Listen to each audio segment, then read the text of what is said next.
जी miss, आप कर सकती हैं स्टार्ट प्लीज। अस्सलाम वालेकुम क्लास। वालेकुम सलाम। सर ज़रा मुझे इनेबल कर दे, मैं स्क्रीन शेयर कर लूँ ताकि। Okay fine.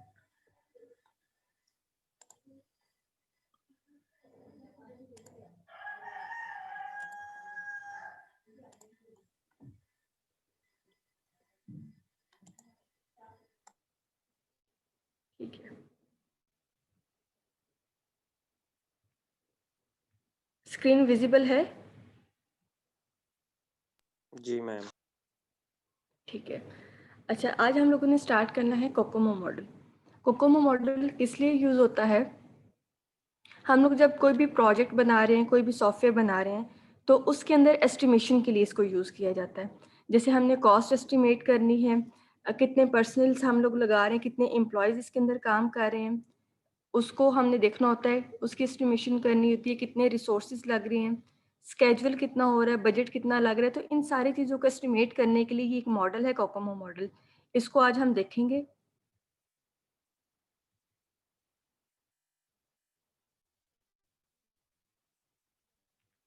पहले थोड़ा इसका इंट्रो ले लेते हैं, कोकोमो मॉडल होता क्या है। The Kokomo estimates the cost for the software product development in term of effort and schedule.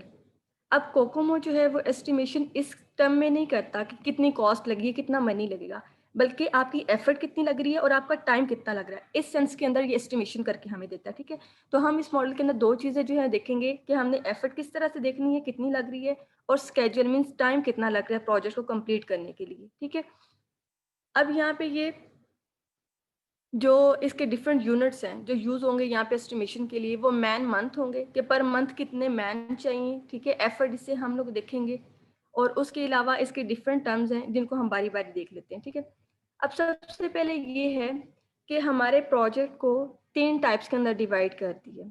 एक ऑर्गेनिक है, एक है सेमी डिटैच, और एक है एम्बेडेड, कि हमारे तीन तरह के प्रोजेक्ट हो सकते हैं। अब इन तीनों को बारी बारी देख लेते हैं। फिर ये तीन तरह के प्रोजेक्ट हैं, और आगे कोकोमो भी तीन तरह का है। ठीक है, उनको आगे हम लोग देखते हैं। पहले हम देखते हैं कि हमारे प्रोजेक्ट तीन तरह के हो सकते हैं। सबसे पहला है organic project. It belongs to a small and simple software project which are handled by a small team with a good domain knowledge and few rigid requirement. अब ऑर्गेनिक टाइप के प्रोजेक्ट कौन से होते हैं? इनका साइज स्मॉल होता है, बड़े सिंपल से प्रोजेक्ट होते हैं। ठीक है, और इनके लिए जो टीम मेंबर्स होते हैं वो भी ज़्यादा लार्ज टीम नहीं होती। ठीक है, थोड़े से दो चार लोग ही होती हैं टीम के अंदर, लेकिन वो जो लोग होते हैं, टीम मेंबर्स होते हैं, वो हाईली स्किल्ड होते हैं। उनको पता होता है कि ये काम किस तरह से करना है। ठीक है, ताकि अगर कोई रिजिड रिक्वायरमेंट्स हैं, ठीक है, कोई टफ टास्क है, तो उसको वो कंप्लीट कर सकें। ठीक है, तो ये इसके अंदर साइज क्या स्मॉल होता है, टीम का साइज भी और प्रोजेक्ट का साइज भी, लेकिन जितनी टीम होती है वो सारी हाईली स्किल्ड होती है। ठीक है, इसकी एग्जांपल है हमारे पास, जैसे हम कोई इन्वेंट्री मैनेजमेंट सिस्टम ले लेते हैं। ठीक है, सेल परचेज का सिस्टम बना लेते हैं, उस तरह के सिस्टम होते हैं। ठीक है, ज़्यादा बड़ा सिस्टम भी नहीं बनाना, लोग भी थोड़े हैं, ठीक है, लेकिन हाईली स्किल्ड है। दूसरा हमारी प्रोजेक्ट की टाइप हो सकती है semi detach project. It is an intermediate project where the team having mix experience. अब ये क्या है, इंटरमीडिएट साइज का प्रोजेक्ट होता है, ना तो बहुत बड़ा है ना ही बहुत छोटा है। ठीक है, यहाँ पे हम ये जो प्रोजेक्ट देख रहे हैं वो उसके साइज और कम्प्लेक्सिटी के लिहाज से देख रहे हैं कि प्रोजेक्ट का साइज कितना और कितना कम्प्लेक्स है। ठीक है, इसकी कम्प्लेक्सिटी कितनी है। और इसके अंदर जो लोग हैं, जो टीम मेंबर्स हैं, वो भी मिक्स एक्सपीरियंस के हैं। कुछ जो है हाईली एक्सपीरियंस्ड हैं और कुछ जो है वो इनएक्सपीरियंस्ड हैं। ठीक है, मतलब दरमियाने साइज का ये प्रोजेक्ट होता है। ठीक है, और इसके अंदर जो रिक्वायरमेंट्स भी हैं वो ज़रूरी नहीं सारे रिजिड हो, रिजिड और नॉन रिजिड। ठीक है, कुछ जो है बड़ी टफ टाइप की रिक्वायरमेंट्स होंगी जिनको हर सिचुएशन में आपने कंप्लीट करना है। ठीक है, अचीव करना है। और कुछ ऐसी होंगी जैसे कोई स्टाइलिंग की होगी, कोई कलर्स वगैरह की होगी, तो उसको हम थोड़ा सा जो है वो चेंज कर सकते हैं। ठीक है, तो ये क्या सेमी डिटैच, सेमी के नाम से ही हमें पता जा रहा है कि इंटरमीडिएट टाइप का ये प्रोजेक्ट है। इसकी एग्जांपल है हमारे पास डेटाबेस डिज़ाइन और ऑपरेटिंग सिस्टम डेवलपमेंट। ठीक है, जिसके अंदर कुछ टफ टास्क भी होते हैं और कुछ ज़रा लाइट मोड के भी होते हैं। थर्ड टाइप है हमारे पास प्रोजेक्ट की embedded project. This project having a high level of complexity with the large team size by considering all sets of parameter। अब ये एम्बेडेड प्रोजेक्ट जो है, हमें पता है एम्बेडेड प्रोजेक्ट्स कौन से होते हैं, जिसके अंदर हार्डवेयर सॉफ्टवेयर दोनों चीज़ें एम्बेड हुई होती हैं। ठीक है, ये लार्ज प्रोजेक्ट होते हैं वेरी कम्प्लेक्स टाइप के, ठीक है। और इसके अंदर सिर्फ हमने सॉफ्टवेयर टाइप की कोडिंग वगैरह नहीं देखनी होती, बल्कि सॉफ्टवेयर, हार्डवेयर, उसके कितने ऑपरेशंस परफॉर्म हो रहे हैं, हर ऑपरेशन की कितनी कम्प्लेक्सिटी है, कितने टाइम लगते हैं, ठीक है। जैसे हम देखते हैं बिगो एनालिसिस वगैरह करते हैं, ठीक है, तो उसके अंदर कितनी कम्प्लेक्सिटी लगती है, वो सारी इसके अंदर इंक्लूडेड होती हैं। तो ये ज़रा हैवी टाइप का प्रोजेक्ट होता है। जैसे कोई बैंकिंग सॉफ्टवेयर आप लोग बना रहे हैं, ठीक है, या फिर ट्रैफिक कंट्रोल के लिए हम लोग सॉफ्टवेयर बनाते हैं, सिग्नल्स के लिए, तो ये सारे जो हैं उस टाइप के इसके अंदर आ जाते हैं, एम्बेडेड के अंदर, जहाँ पे हार्डवेयर, सॉफ्टवेयर, ऑपरेशन, हर चीज़ जो है वो एम्बेड होती है। अब ये 3 तरह की हमारे पास प्रोजेक्ट की टाइप थी, ठीक है। ऑर्गेनिक टाइप के प्रोजेक्ट्स हो सकते हैं हमारे, सेमी डिटैच हो सकते हैं, और एम्बेडेड। ये तो होगी हमारी प्रोजेक्ट की टाइप है, किस किस तरह के हमारे प्रोजेक्ट्स हो सकते हैं। अब हमने पढ़ने हैं कोकोमो मॉडल की टाइप, ठीक है। 3 तरह के हमारे पास कोकोमो मॉडल हैं। कौन-कौन से हैं वो हम लोग देख लेते हैं। सबसे पहले है बेसिक कोकोमो मॉडल। अब कोकोमो ये जो मॉडल है 3 तरह के, तीनों टाइप के अंदर हमने क्या करना है, हमने एस्टिमेशन करनी है। एस्टिमेशन के अंदर क्या है, हमने एफर्ट और स्केड्यूल टाइम जो है वो फाइंड करना है, और कुछ और पैरामीटर नेक्स्ट वो भी आपको बताती हूँ, उनको हमने फाइंड करना है। लेकिन इसके अंदर क्या है कि इसके अंदर हमने देखना होता है कि अगर हम बेसिक कोकोमो मॉडल यूज़ कर रहे हैं तो हमारा प्रोजेक्ट किस टाइप का है। हमारा प्रोजेक्ट जो है वो ऑर्गेनिक टाइप का है, सेमी डिटैच टाइप का है, या एम्बेडेड टाइप का है। पहले हमें अपने प्रोजेक्ट का पता हो कि हमारी प्रोजेक्ट की डोमेन क्या है, किस लेवल का हमारा प्रोजेक्ट है, फिर उसके अकॉर्डिंग यहाँ पे हमने एम्बेड करना होता है, ठीक है। क्योंकि जिस टाइप का हमारा प्रोजेक्ट होगा उस टाइप की वैल्यू हमने यहाँ से पिक करनी होती है, ठीक है। जैसे हमारा ऑर्गेनिक टाइप का अगर प्रोजेक्ट है तो उसके लिए यहाँ पे अभी मैं आपको बताती हूँ, कैलकुलेशन करते हुए हमारे पास ये वेरिएबल्स होंगे ABCD जो कि यूज होंगे। तो इनकी वैल्यूज जब हमने पिक करनी है तो हमने ये देखना है कि हमारा प्रोजेक्ट किस लेवल का है, ठीक है। ऑर्गेनिक टाइप का है, सेमी डिटैच टाइप का है, या एम्बेडेड टाइप का है। तो जिस टाइप का होगा उस लेवल की हमने, उस टाइप की हमने वैल्यूज को यहाँ से उठा लेना ABC इन कांस्टेंट की, ठीक है। अब हम इनकी कैलकुलेशन देख लेते हैं। सबसे पहले है हमारा कोकोमो बेसिक टाइप का। It is the one type of static model to estimate software development effort quickly and roughly. ठीक है। अब ये जो है ये बेसिक टाइप का मॉडल है कोकोमो का, कोई ज़्यादा टफ टाइप का नहीं है। इसके अंदर क्या है, हम एफर्ट को जो है एस्टिमेट करते हैं बड़ा क्विकली और रफली, ठीक है। मतलब कोई ज़्यादा डीप लेवल में नहीं जाते, जस्ट हम LOC देखते हैं। LOC क्या होता है, लाइन ऑफ कोड, ठीक है। आपने जो प्रोग्राम किया है, जो कोड किया है, उसकी नंबर ऑफ लाइन्स को कैलकुलेट करते हैं, LOC उसको कहते हैं, लाइन ऑफ कोड, ठीक है। उसको जो है हम काउंट करके इसके अंदर एम्बेड करते हैं और कैलकुलेशन कर लेते हैं, ठीक है। इसका मतलब है कि एस्टिमेशन के लिए कोई ज़्यादा हम बड़े अच्छे वाला फैक्टर यूज़ नहीं कर रहे। सिर्फ लाइन ऑफ कोड को काउंट करने से जो है ज़्यादा अच्छी एस्टिमेशन नहीं आ सकती, ठीक है। तो ये बेसिक टाइप का है। आगे इससे फर्दर जो डिफरेंट टाइप्स हैं वो भी हम लोग देखेंगे। तो इसकी हम लोग कैलकुलेशन कर लेते हैं। सबसे पहले इसके लिए फार्मूलाज देख लेते हैं। 2 हैं, एक है एफर्ट फाइंड करने के लिए और एक है स्केड्यूल टाइम के लिए। Effort time E A multiplied by K LOC power of 2, ठीक है। अब ये LOC क्या है, LOC लाइन ऑफ कोड होगा। ये लाइन ऑफ कोड आपके जब आपको एग्जांपल आएगी पेपर के अंदर तो ये आपको गिवन होगी कि ये इतने 1000 LOC है, ठीक है। K यूज होता है 1000 के लिए, तो K LOC गिवन होगी कि कितने 1000 आपको LOC गिवन है, लाइन ऑफ कोड है आपका, ठीक है। और ये A और B ये जो कांस्टेंट हैं ये आपने कहाँ से पिक करने हैं, ये आपने पिक करने हैं, वो नीचे टेबल होगा गिवन, ठीक है। वहां से आपने इसको पिक कर लेना है कि A की क्या वैल्यू और B की क्या वैल्यू है। अब A और B की वैल्यू को पिक करते हुए आपने देखना है कि आपका प्रोजेक्ट किस टाइप का है, ऑर्गेनिक है, सेमी डिटैच है, या एम्बेडेड है। जो होगा उसकी करस्पॉन्डिंग वैल्यूज आपने वहां से उठानी है ABC की और यहाँ पे पुट कर देनी है, ठीक है। अभी हम इसको पुट करके देखते हैं। अब एफर्ट के लिए यूनिट क्या यूज हो रहा है, MM, ठीक है। मैन मंथ के पर मंथ कितने मैन यूज होते हैं, कितने पर्सनल यूज हो रहे हैं, उनकी एफर्ट को यहाँ पे निकालने के लिए, ठीक है। फिर यहाँ पे अब स्केड्यूल टाइम हमने निकालना है, ठीक है। टाइम के लिए डेवलपमेंट टाइम इसको कहते हैं D। इसके लिए C multiplied by E power of D। अब ये E कहाँ से आया, ये जो एफर्ट आई है, ठीक है। एफर्ट की जो भी वैल्यू होगी उसको हम यहाँ पे पुट करेंगे और C हम लोग टेबल से लेंगे, ठीक है। कांस्टेंट की वैल्यू उसको मल्टीप्लाई कर देंगे E पावर ऑफ D से, ठीक है। तो ये अब स्केड्यूल टाइम जो है हमें मिलेगा मंथ में, ठीक है, कि हमें कितने मंथ लग रहे हैं प्रोजेक्ट को करने के लिए। तो इस तरह से हम इसकी एस्टिमेशन कर लेंगे, ठीक है। नीचे ये सारी डिस्क्रिप्शन गिवन है जो मैंने आपको यहाँ पे बता दी है। अब इसकी हम एक एग्जांपल कर लेते हैं कि टेबल है हमारे पास, ठीक है। इसमें से भी हम वैल्यू देखेंगे, पहले हम इसकी एग्जांपल कर लेंगे, समझ आ जाएगी सही तरह से। एग्जाम्पल है हमारे पास, for a given project was estimated with the size of 300 K LOC, ठीक है। अब ये 300 के LOC हमें जो है यहाँ पे गिवन है। Calculate the effort schedule time for the development, हमने क्या करना है, एफर्ट और स्केड्यूल टाइम जो है ये कैलकुलेट करना है, एस्टिमेट करना है। Also calculate the average resource size, उसके साथ दो और चीज़ें भी इन्होंने कहा है। एक एवरेज रिसोर्स साइज हमने लेना है कि वो हमारे कितने हैं, और प्रोडक्टिविटी ऑफ द सॉफ्टवेयर, ठीक है, और कितनी प्रोडक्टिविटी हमारी जो है प्रोड्यूस हो रही है यहाँ पे, ये भी हमने साथ में यहाँ पे एस्टिमेट करना है। और इन्होंने साथ में ये भी बता दिया कि हमारा प्रोजेक्ट किस टाइप का है, ऑर्गेनिक टाइप का है। इसका क्या मतलब है कि हम यहाँ पे ABC की वैल्यूज जो हैं वो ऑर्गेनिक टाइप की लेंगे, ठीक है। यहाँ पे ये इन्होंने तो बता दिया, लेकिन सम टाइम नहीं पता होता, तो वो फिर जो सिनेरियो दिया गया था उसको पढ़ के हम वहाँ से डिटेक्ट करना होता है कि हमारा प्रोजेक्ट किस टाइप का है। यहाँ पे आप एग्जाम्पल देख लेते हैं। 300 के LOC गिवन है हमारे पास। सबसे पहले हम एफर्ट देख लेते हैं। एफर्ट के लिए A मल्टीप्लाइड बाई के LOC पावर ऑफ B, ये हमारे पास फार्मूला था एफर्ट को एस्टिमेट करने के लिए, ठीक है। अब A की वैल्यू हम ले लेते हैं यहाँ पे ऑर्गेनिक टाइप में से 2.4, ठीक है। ऑर्गेनिक टाइप का प्रोजेक्ट है, A की वैल्यू क्या है 2.4। 2.4 300 हमें के LOC गिवन थी, ठीक है, और B की क्या वैल्यू है ऑर्गेनिक टाइप की 1.05। तो यहाँ पे 1.05 हमने इम्बेड कर दी वैल्यू, ठीक है। इनको कैलकुलेट करें, कैलकुलेट करके ये हमारे पास आंसर आ जाएगा, ठीक है, मैन मंथ्स के अंदर, कि ये हमारे पास इतनी एफर्ट जो है वो एस्टिमेटेड है इस टाइम, ठीक। अब स्केड्यूल टाइम हमने निकालना है। Schedule time, development time, DB इसको कहते हैं।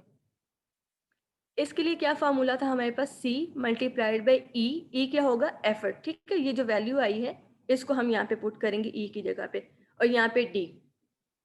अब यहाँ पे हम देख लेते हैं कि हमारे पास C और D की क्या वैल्यू थी ऑर्गेनिक टाइप में। C की 2.5 और D की 0.38। C की 2.5 मल्टीप्लाइड बाई यहाँ पे E जो एफर्ट हमारे पास आई है वो हमने पुट कर दी, और यहाँ पे D की वैल्यू 0.38, ठीक है। इसको हम कैलकुलेट करेंगे तो हमारे पास क्या वैल्यू आ जाएगी 33.95, ठीक है, मंथ्स कि इतने हमारे पास ये ऑलमोस्ट मंथ लग जाएंगे स्केड्यूल जो हमने किया है अपना प्रोजेक्ट। अब यहाँ पे दो और चीज़ें हैं जिनको हमने एस्टिमेट करना है। एवरेज रिसोर्स साइज हमने निकालने हैं, उसको देख लेते हैं। एवरेज रिसोर्स साइज निकालने के लिए E डिवाइड बाय D, इसका क्या मतलब है, E हमारी एफर्ट जो हमारे पास वैल्यू आई है वो, डिवाइड बाय जो हमारे पास स्केड्यूल टाइम आया है उसके ऊपर हम इसको डिवाइड कर देंगे, ठीक है। यहाँ पे दोनों वैल्यूज को हमने डिवाइड किया है, तो जो हमारे पास वैल्यू आ रही है ये हमारे पास एवरेज रिसोर्स साइज आ रही है, ठीक है, कि कितने रिसोर्सेज जो है हमारे पास यूज होंगे, उनका साइज क्या होगा, ठीक है। E divide by D। Next है productivity of software. Productivity find करने के लिए हम क्या करेंगे, के LOC जितनी लाइन ऑफ कोड है डिवाइड बाय E एफर्ट, ठीक है। तो LOC हमारे पास कितनी थी 300 हमें गिवन थी, डिवाइड बाय E क्या थी हमारी एफर्ट, एफर्ट कितनी आई थी 957.61, ठीक है। उस पर हमने डिवाइड कर दिया, तो जो हमारे पास वैल्यू आएगी वो हमारे पास क्या आएगी, प्रोडक्टिविटी आएगी, ठीक है। फिर इसको हमने आगे जो है कन्वर्ट कर लिए, तो 313 हमारे पास LOC आ गई, हमारे पास प्रोडक्टिविटी आ गई सॉफ्टवेयर की, ठीक, यूनिट चेंज करके। ये हमारे पास आ गई, हमने बेसिक टाइप का कोकोमो देखा, ठीक है। बेसिक टाइप के अंदर हमने क्या है, पहले यहाँ पे एक एस्टिमेशन किया अभी ऑर्गेनिक के लिए, ठीक है। अभी इसी बेसिक कोकोमो के अंदर रहते हुए हम सेमी डिटैच और एम्बेडेड की भी कर लेंगे, ठीक है, ताकि ये तीनों जिस टाइप का भी आपका प्रोजेक्ट हो उस टाइप की आपको कैलकुलेशन करनी आती हो। तो बेसिक कोकोमो के अंदर अभी हमने देखा कि अगर हमारा प्रोजेक्ट जो है ऑर्गेनिक टाइप का था तो उसके लिए हमने किस तरह से कैलकुलेशन करनी है। अगर हम कहते हैं कि हमारा प्रोजेक्ट जो है वो सेमी डिटैच टाइप का है, तो उसके लिए क्या क्या चीज़ें फाइंड करनी है वो हम देख लेते हैं। अब सेमी डिटैच के अंदर भी हमने दो चीज़ें फाइंड करनी है, एफर्ट एंड स्केड्यूल, ठीक है। तो इसके लिए भी सिंपल है, जैसे पहले वाला किया वही वाली चीज़ें हैं, ठीक है। लेकिन फर्स्ट के अंदर क्या थी, हम दो चीज़ें एक्स्ट्रा में साथ में फाइंड कर रहे थे, यहाँ पे सिर्फ हमने एफर्ट और स्केड्यूल टाइम जो है वो देखना है। तो इसी तरह से यहाँ पे A, B, C और D, इनकी वैल्यूज हम लोग सेमी डिटैच वाले कॉलम से देख लेंगे, ठीक है, उस रो से देख लेंगे, और बाकी के एल ओ सी हमें गिवन है, एक करके देख लेते हैं। के एल ओ सी क्या है हमारे पास 300, ठीक है, और ए और बी की वैल्यू सेमी डिटैच से हम लोग देख लेते हैं टेबल से क्या थी। ए की 3 और बी की 1.12,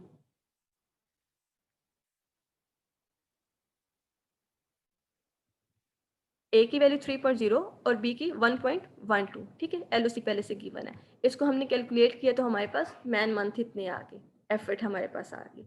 इसी तरह से स्केड्यूल टाइम है, उसके लिए C multiplied by E effort जो आएगी वो, और डी के सी और डी हम लोग टेबल से देख लेंगे जो गिवन होंगे, और यहाँ पे हम अपनी एफर्ट को पुट करके यहाँ पे स्केड्यूल टाइम जो है उसको एस्टिमेट कर सकते हैं। इसी तरह से एम्बेडेड के अंदर है, ठीक है, एलओसी लिया, ए और बी जो एम्बेडेड की वैल्यूज है वो यहाँ पे डाली, ठीक है, एम्बेडेड की आती 3.6 और 1.2 ए और बी की, 3.6 के एलओसी और बी की वैल्यू 1.2, ठीक है। यहाँ पे हमने इसको कैलकुलेट करके इसकी एफर्ट जो है वो ले ली, और फिर एफर्ट को पुट करके सी और डी की वैल्यू टेबल से देके एम्बेड करने से हमारे पास क्या आ गई, हमारे पास स्केड्यूल टाइम आ गया, ठीक है। ये अब हमारे पास हो गया बेसिक कोकोमो मॉडल, जिसके अंदर हमने तीनों टाइप के प्रोजेक्ट देख लिए कि अगर हमारा ऑर्गेनिक टाइप का होगा, सेमी डिटैच्ड होगा या एम्बेडेड होगा, तीनों में से जो भी होगा उसको हम कैलकुलेट कर सकेंगे। सिर्फ हमें ये पता होना चाहिए कि हमारे प्रोजेक्ट है किस टाइप का, ठीक है, किस लेवल का है, ऑर्गेनिक है, सेमी डिटैच है या एम्बेडेड है, ठीक है। अब हम पढ़ते हैं इंटरमीडिएट कोकोमो मॉडल, ठीक है। कोकोमो मॉडल सेकेंड टाइप है इंटरमीडिएट। इंटरमीडिएट के अंदर क्या है, the intermediate model estimates software development effort in terms of size of the program and other related cost driver parameters, ठीक है। अब इसके अंदर क्या है, एक तो हमने जो पहले हम देख रहे थे साइज वगैरह इसका फाइंड कर रहे थे, एफर्ट फाइंड कर रहे थे, वो तो हमने देखनी है, लेकिन इंटरमीडिएट लेवल के अंदर एक और पैरामीटर ऐड कर दिया, ठीक है, वो है कॉस्ट ड्राइवर पैरामीटर, कि हमने सिर्फ उसकी एफर्ट साइज ये चीजें नहीं देखनी, बल्कि प्रोजेक्ट के अंदर जो दूसरे ड्राइवर्स पैरामीटर यूज हो रहे हैं वो भी देखने हैं। जैसे प्रोडक्ट के पैरामीटर डिफरेंट हैं, हार्डवेयर आप लोग यूज करते हैं उसके डिफरेंट पैरामीटर हैं, डिफरेंट रिसोर्सेज यूज करते हैं, डिफरेंट प्रोजेक्ट के पैरामीटर्स हैं, उन सबको भी इसके अंदर क्या है ऐड करके साथ में लगाना है। मतलब बेसिक कोकोमो से जरा ये अच्छे वाला मॉडल है इंटरमीडिएट लेवल का, ठीक है। तो इसके अंदर क्या है, जरा डिफरेंट डायमेंशन के अंदर प्रोजेक्ट को देखा जाता है, एस्टिमेट किया जाता है। तो इसको हम देख लेते हैं। बाकी सारी वही वाली चीज़ है एफर्ट और स्केड्यूल टाइम के लिए, ठीक है।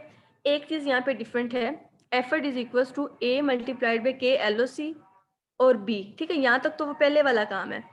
एक यहाँ पे चीज़ ऐड की है, इसको हम मल्टीप्लाई करेंगे ई ए एफ के साथ। ई ए एफ क्या है हमारे पास, एफर्ट एडजस्टमेंट फैक्टर, ठीक है। एफर्ट एडजस्टमेंट फैक्टर ये क्या है, इसके लिए भी एक अलग से टेबल बना होगा, उस टेबल में से हमने वैल्यू देखनी होगी। उस टेबल के अंदर क्या होगा, सारे जो डिफरेंट पैरामीटर हैं हमारे प्रोजेक्ट के, हार्डवेयर के, सॉफ्टवेयर के, रिसोर्सेज के उन सब जितने भी फैक्टर हैं उन सब की वैल्यूज जो है वहाँ पे दी गई होंगी, और उनकी वहाँ से वैल्यूज को देकर यहाँ पे एम्बेड करना होगा, ठीक है। क्योंकि हमने कहा ना यहाँ पे हमने सिर्फ साइज और टाइम ये वाली चीजें नहीं देखनी, बल्कि साथ में हमने डिफरेंट पैरामीटर देखने हैं, तो वो डिफरेंट पैरामीटर के लिए एक टेबल गिवन होगा, वहां से हम ये देखेंगे, ठीक है। अभी हम इसको करते हैं। तो ये क्या, एफर्ट एस्टिमेटेड फैक्टर, और बाकी इसमें क्या है, टाइम उसी तरह से हम कैलकुलेट करते हैं जैसे हम लोग पहले करते आए हैं, ठीक है। C multiplied by E effort power of D, ठीक है। अब हम सबसे पहले इस टेबल को देख लेते हैं, ई ए एफ के टेबल को, एफर्ट एडजस्टमेंट फैक्टर टेबल को। वैसे ज़्यादा बेटर यही होता है कि इसकी वैल्यू जो है हम 1 पुट कर देते हैं, ठीक है। अगर टेबल गिवन ना हो आपको एग्जाम वगैरह के अंदर, तो यहाँ पे ई एफ की जगह क्या है 1 पुट कर देते हैं, ठीक है। और अगर टेबल गिवन हो तो फिर टेबल की वैल्यू यहाँ पे देख ली जाती है। अब ये हमारे पास टेबल कॉस्ट ड्राइवर पैरामीटर्स हैं ये वाले, ठीक है। जैसे आपका कोई सॉफ्टवेयर है, उसकी रिक्वायरमेंट क्या है, प्रोजेक्ट डेटाबेस यूज कर रहे हैं उसका साइज क्या है, प्रोजेक्ट की कम्प्लेक्सिटी क्या है, ठीक है। ये सारे क्या है आपके डिफरेंट फैक्टर्स हैं जो आपके प्रोजेक्ट के अंदर यूज होते हैं, ठीक है। और यहाँ पे क्या है, यहाँ पे बता दिया गया है, उनकी रेटिंग कर दी गई है, वेरी लो, लो, नॉर्मल, हाई, वेरी हाई, ठीक है। ये अभी हम देखते हैं इसको, ठीक है। ये इनकी रेटिंग कर दी गई है। यहाँ पे अब अगर आप प्रोडक्ट से रिलेटेड कोई पैरामीटर देखना है तो उसके लिए ये 3 पैरामीटर आपको दिए गए हैं, और साथ में ये उनकी वैल्यूज दे दी गई हैं, ठीक है। जैसे डेटाबेस है, ठीक है, वेरी लो मतलब वो तो फिर डेटाबेस ही नहीं बनेगी, लो लेवल की कोई वैल्यू दे दी गई है, नॉर्मल की 1 दे दी गई है, ठीक है। और इसी तरह से सबकी वैल्यूज पुट कर दी गई हैं। अभी एग्जांपल करते हैं, आपको क्लियर हो जाएगा। ठीक है, तो ये प्रोडक्ट टाइप के पैरामीटर्स हमें दे दिए गए हैं, ये हार्डवेयर टाइप के पैरामीटर्स हमें दे दिए गए हैं। ठीक है, ये हार्डवेयर टाइप के पैरामीटर, जैसे आप वर्चुअल मशीन यूज़ कर रहे हैं तो उसके लिए कितनी कितनी वैल्यूज आपने ऐड करनी है, वेरी हाई के लिए, हाई के लिए, लो के लिए, नॉर्मल के लिए, ये दे दी गई है। और यहाँ पे क्या है, पर्सनल्स, ठीक है, जो आपके एम्प्लॉयज़ वगैरह यूज़ हो रहे हैं, उनकी कैपेबिलिटी से रिलेटेड जो है वो सारे पैरामीटर यहाँ पे दे दिए गए हैं, उनकी वैल्यूज दे दी गई हैं। और यहाँ पे प्रोजेक्ट के पैरामीटर दे दी गई हैं और उनकी वैल्यूज दे दी गई हैं। ठीक है, अब ये सारे आपके पास क्या डिफरेंट ड्राइवर्स हैं जिनकी वैल्यूज आपने यहाँ से देख के पुट कर देनी है। यहाँ पे आप इसकी एग्जांपल है ये कर लेते हैं, इससे क्लियर हो जाएगा। For a given project was estimated with the size of 300 K LOC। ठीक है, के LOC उतनी है पहले जितनी 300। Calculate the effort schedule time for the development bye considering developer having high application experience. अब ये क्या है, एक ड्राइवर यहाँ पे उन्होंने बता दिया कि आपके जो डेवलपर हैं उनकी एप्लीकेशन एक्सपीरियंस जो है, ठीक है, उनकी एक्सपर्टिस जो है वो वेरी हाई है। ठीक है, हाई है। And very low experience in programming, लेकिन प्रोग्रामिंग के अंदर वो क्या है, नील है, उनकी कोई एक्सपर्टीज नहीं है। ठीक है, अब ये दो पैरामीटर यहाँ पे दे दिए हैं। अब ये दोनों पैरामीटर आपने कहाँ से देखने हैं, ऊपर जो टेबल है EAF का, वहां से देखने हैं। ठीक है, कि जहाँ पे एप्लीकेशन एक्सपीरियंस हाई होगा, ठीक है, वेरी हाई या लो नहीं लेना, हाई होगा। ठीक है, और जहाँ पे प्रोग्रामिंग एक्सपीरियंस जो है वो वेरी लो होगा, उनकी वैल्यूज लेनी है। ठीक है, जो ऊपर मैंने अभी आपको दिखाई है टेबल में। अब यहाँ पे प्रोजेक्ट की एस्टिमेशन हम लोग करते हैं। 300 के LOC हमें गिवन है और डेवलपर की जो एप्लीकेशन एक्सपीरियंस था वो हाई हमने लेना है, वो 0.82 है। ठीक है, टेबल के ऊपर गिवन होगा, यहाँ से आप लोग देख लें।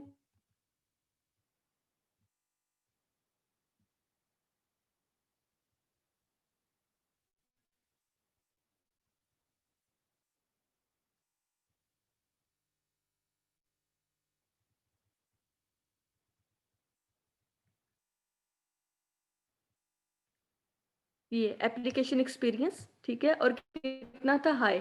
ठीक है, ये हाई वाला कौन सा है यहाँ पे, ये वाला हाई, और ये वेरी हाई। वेरी हाई था। ठीक है, एप्लीकेशन एक्सपीरियंस 0.82 हमारे पास। ठीक है, एप्लीकेशन एक्सपीरियंस हमने देखा कितना था, वेरी हाई, तो ये वेरी हाई की वैल्यू 0.82। ठीक है, इसी तरह से हमने दूसरी प्रोग्रामिंग एक्सपीरियंस क्या था, वेरी लो, तो 1.14 इसकी होगी। ठीक है, ये वाली वैल्यूज हमने टेबल से देख ली। अब हम इसको यहाँ पे इम्बेड कर देते हैं। तो 0.82 थी हमारे पास एप्लीकेशन की एक्सपीरियंस, और प्रोग्रामिंग का था 1.14। ठीक है, और LOC हमें गिवन है। अब हमने यहाँ पे क्या किया, सबसे पहले तो EAF हमने निकालना है, एफर्ट एडजस्टमेंट फैक्टर। ठीक है, जिसको यहाँ पे फार्मूला के अंदर इम्बेड करना है ना, उसको पहले यहाँ पे हम कैलकुलेट कर लेते हैं। वो किस तरह से कैलकुलेट करना है कि जितने भी आपको फैक्टर दिए गए होंगे, ड्राइवर्स दिए गए होंगे, उनको हमने मल्टीप्लाई कर लेना है। ठीक है, यहाँ पे हमें दो ही दिए गए थे, एक हमें एप्लीकेशन एक्सपीरियंस दिया गया था और एक प्रोग्रामिंग का। इन दोनों की वैल्यूज को हमने क्या मल्टीप्लाई किया, और जो वैल्यू आई ये हमारे पास EAF आ गई। ठीक है, इसको आप लोग डायरेक्ट यहाँ पे भी मल्टीप्लाई कर सकते हैं, अगर पहले कर लें तो वो जरा सिंपल हो जाएगा। ठीक है, अब एफर्ट हमने कैलकुलेट करनी है, ए के LOC B। ठीक है, ये अब आपको पता है किस तरह से हमने कैलकुलेट करना है, ये टेबल से A और B देखनी है, के LOC हमें गिवन है, और साथ में क्या है, हमने मल्टीप्लाई करना है EAF को। ठीक है, EAF क्या है, ये हमारे पास वैल्यू आई हुई है, तो यहाँ पे ये वैल्यूज हमने सारी पुट की और इसका ये हमारे पास आंसर आ गया। ठीक है, इसी तरह से स्केजुअल टाइम था, स्केजुअल टाइम सेम जैसे पहले था उसी तरह से है, इसके अंदर आपने EAF को इम्बेड नहीं करना। ठीक है, यहाँ पे आपने वैल्यूज लिखी C और D की, यहाँ पे आपने वैल्यू लिखी E की, और ये आपके पास जो है वो मंथ के अंदर स्केजुअल टाइम आ गया। ये हमारे पास तीनों थे। ठीक है, सॉरी, सेकंड था कोकोमो इंटरमीडिएट लेवल का। ठीक है, जिसके अंदर हमने क्या किया, टाइम और एफर्ट को एस्टिमेट किया, और साथ में एफर्ट के अंदर डिफरेंट ड्राइवर्स, डिफरेंट पैरामीटर जो है प्रोजेक्ट के, उनको भी साथ में कंसीडर किया। ठीक है, तो इसके अंदर कोई मसला है आप लोग को, कुछ समझ ना आई हो? No ma'am. ठीक है, थर्ड हमारा है डिटेल कोकोमो मॉडल। ठीक है, तीन तरह के प्रोजेक्ट थे और तीन तरह के कोकोमो मॉडल थे हमारे पास। बेसिक कोकोमो मॉडल हमने देखा, इंटरमीडिएट कोकोमो मॉडल देखा, और थर्ड है हमारे पास detail COCOMO model. Detail COCOMO model के अंदर क्या है, It is the advanced model that estimates the software development effort like intermediate COCOMO in each stage of the software development life cycle process. अब detail COCOMO जो model है इसकी calculation क्या है सारी इंटरमीडिएट कोकोमो मॉडल जैसी जैसी अभी हम ऊपर करके आए हैं, ठीक है, ये वाली की है। सारी एस्टिमेशन सेम उसी तरह है, कोई इसके अंदर डिफरेंस नहीं है, कोई पैरामीटर चेंज नहीं है।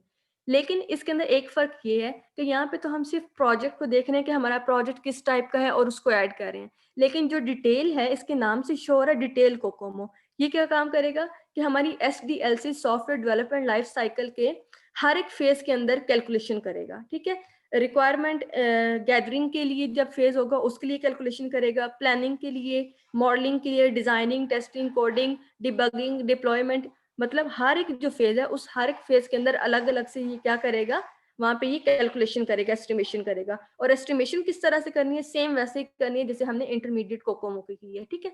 तो इसलिए क्योंकि ये ज़्यादा सारे लाइफ साइकिल के फेजेज़ होते हैं, तो इनकी यहाँ पे एस्टिमेशन नहीं की गई। लेकिन ये है कि अगर डिटेल लेवल की वैसे आती नहीं है, अगर आ भी जाएगी, तो क्या है, इंटरमीडिएट की तरह ही आपने कैलकुलेशन करनी है, लेकिन हर एक फेज़ के अंदर अलग-अलग करनी है, ठीक है?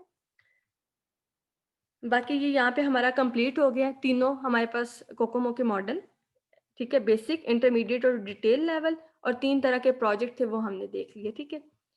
इसको देख लें, इसमें कोई मसला है तो मुझसे पूछ लें।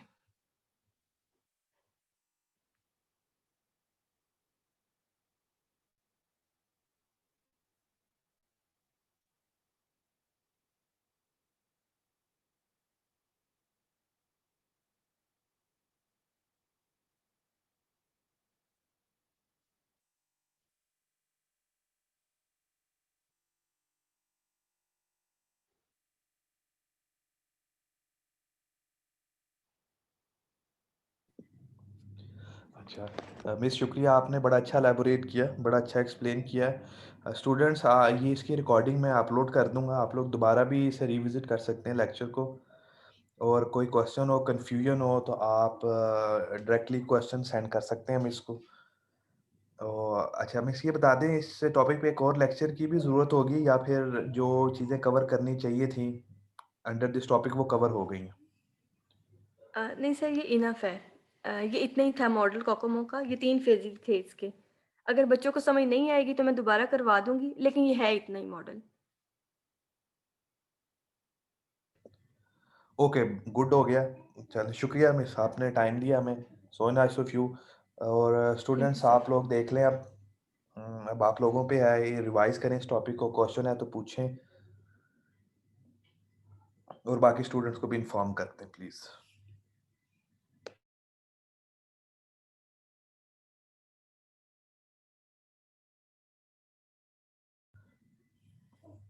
Okay, thanks to all, have a nice evening, bye.